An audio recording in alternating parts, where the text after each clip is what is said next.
অন্তর কেমন কঠিন হতে পারে আল্লাহ উদাহরণ দিয়েছেন। সংক্ষেপ, আমি একটু তাড়াহুড়া করতেছি কেননা শাইখ আহমদুল্লাহ এখনই চলে আসবেন, আমি যেন কথাগুলো আপনাদের কাছে ডেলিভারি দিয়ে দিতে পারি।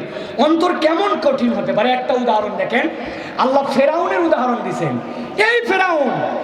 এই ফেরাউনের কওম মুসা আলাইহিস সালাম তাদের পুরুষদেরকে মেরে ফেলে, তাদেরকে দাস বানায় রাখছে, তাদেরকে কোনো রকম স্বাধীন তাদেরকে চলতে দেয় না।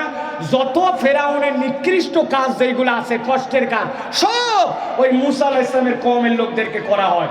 আল্লাহ ওই ফেরাউনের কওমকে মুক্ত করে দিলেন। কেমন মুক্ত? 12টা রাস্তা বানায় পার করে দিলেন। আল্লাহ দেখালেন ফেরাউন ডুবে গেছে, ফেরাউন শেষ। কিন্তু আল্লাহ বলছেন অন্তর কঠিন কেমন হতে পারে দেখো। আল্লাহর জ্বলন্ত নিদর্শন দেখার পরেও তারা কি করলো? সুম্মা কাসাত কুলুবুকুম মিন বাদি যালিকা ফাহিয়া কাল হিজারাতি আও আশাদ্দু কসওয়া।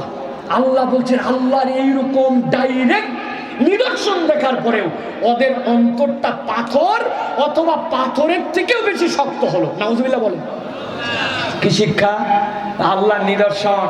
আমাকে ঈমান পেয়ে গেছি, আমি মুসলমানের ঘরে চলে আসছি, আল্লাহর রহমতে নামাজ পড়ি, এইটুকুতেই এইরকম ইনশিওর করা যাবে না যে আমার অন্তরের কাঠিন্য আসে নাই। কেননা ওরা সচক্ষে দেখছে সমুদ্রের নিচে রাস্তা হয়ে গেছে, ফেরাউনকে আল্লাহ ডুবায়ে ফেলছে। আল্লাহ রাব্বুল আমিনের স্পষ্ট নিদর্শন, আসমান থেকে তাদের প্রতি খাবার আসছে, তারপরেও তাদের অন্তরকে আল্লাহ বলছেন এমন কঠিন হলো কাল হিজারা আও আশাদ্দু কসওয়া। তার মানে আল্লাহর নিয়ামত আসার পরেও যদি আল্লাহর অনুগ্রহ না আসে আর ওই অন্তরের সঠিক পরিচর্যা না হয়, তাহলে আমাদের অন্তর পাথরের মতো হয়ে যেতে পারে। ঠিক কি না প্রিয় ভাইরা? এরপরে আমি আপনাদের কাছে বলবো প্রিয় ভাইরা, আল্লাহ রাব্বুল আলামিন বলবেন হুজুর অন্তর কঠিন হলে কি সমস্যা? অন্তর কঠিন হলে কি সমস্যা? আল্লাহ রাব্বুল আলামিন কোরআনুল কারীমের মধ্যে বলেছেন। আল্লাহ বলছেন নবী আপনি জানায় দেন, আমি তো বান্দার বাহ্যিক রূপ দেখি না, আমি কি দেখি? আমি আল্লাহ রাব্বুল আলামিন দেখি লা কুলুবিকুম ওয়া আমালিকুম।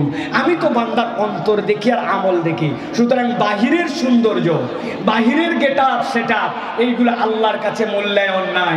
অতএব গেটআপ সেটআপে যদি পরিবর্তন করতে হয় তাহলে আমাদের অন্তরের গেটআপ সেটআপ পরিবর্তন করা লাগবে।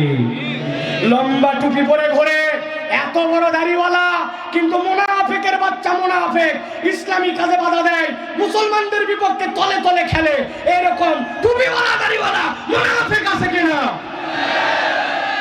শত শত। মুনাফিক শব্দটাই তো আসছে নাফাকুন থেকে। মাশাআল্লাহ, শাইখ আহমদুল্লাহ চলে আসছেন। নারায়ে তাকবীর। হয় নাই? নারায়ে তাকবীর, নারায়ে তাকবীর।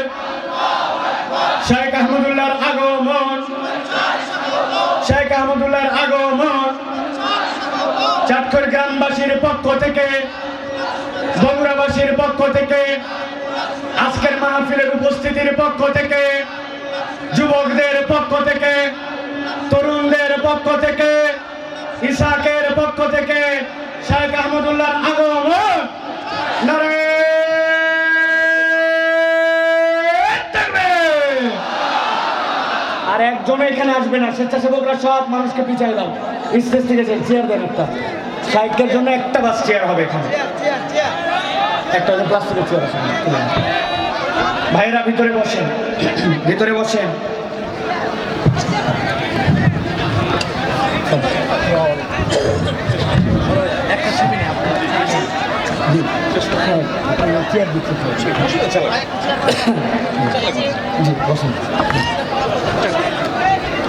এদিকে